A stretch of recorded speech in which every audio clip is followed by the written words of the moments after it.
প্রধান উপদেষ্টা ডক্টর ইউনূস আগেই জানিয়েছিলেন জুলাই বিপ্লবের ছোঁয়া থাকবে এবারের বিপিএলে। একই সুর ছিল নতুন বিসিবি সভাপতি ফারুক আহমেদ ও ক্রীড়া উপদেষ্টা আসিফ মাহমুদ সজীব ভুঁইয়ার কণ্ঠে।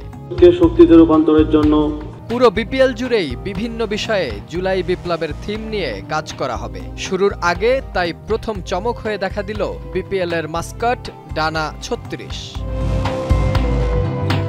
জুলাই আন্দোলনে প্রসারিত দুই হাতের ডানা মেলে আবু সাঈদ শহীদের মর্যাদা নিয়ে যখন লাখো প্রাণে অনুরণন জাগিয়ে চলে গেলেন, তখন সেই প্রেরণার ডানাই যেন স্বর্গ থেকে মর্তে নেমে এলো ডানা ৩৬ নামে। প্রসারিত দুই ডানা আর মাঝে শান্তির বারতা নিয়ে পায়রার মুখ একাদশ বিপিএল এর মাস্কট এই ডানা ৩৬। জুলাই বিপ্লবের রেশ যেন শুভ্র পায়রা হয়ে মেলে ধরেছে তার ডানা সুন্দর শুরুর অপেক্ষায়, যার মুখ চেয়ে আছে একাদশ বিপিএল আসর।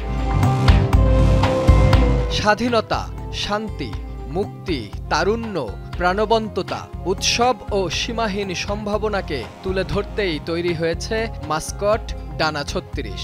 দুটি ডানা এখানে স্বাধীনতা ও মুক্তির প্রতীক।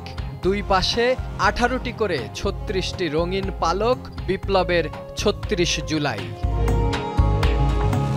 ডানা ৩৬-এ ভর করে বিপিএল এর ঢেউ ছড়িয়ে পড়বে সারা দেশে, যার শুরু ৩০ ডিসেম্বর ২০২৪ আর শেষ ৭ ফেব্রুয়ারি ২০২৫। মির্জা শাখেসেব সাকিব, দীপ্ত স্পোর্টস।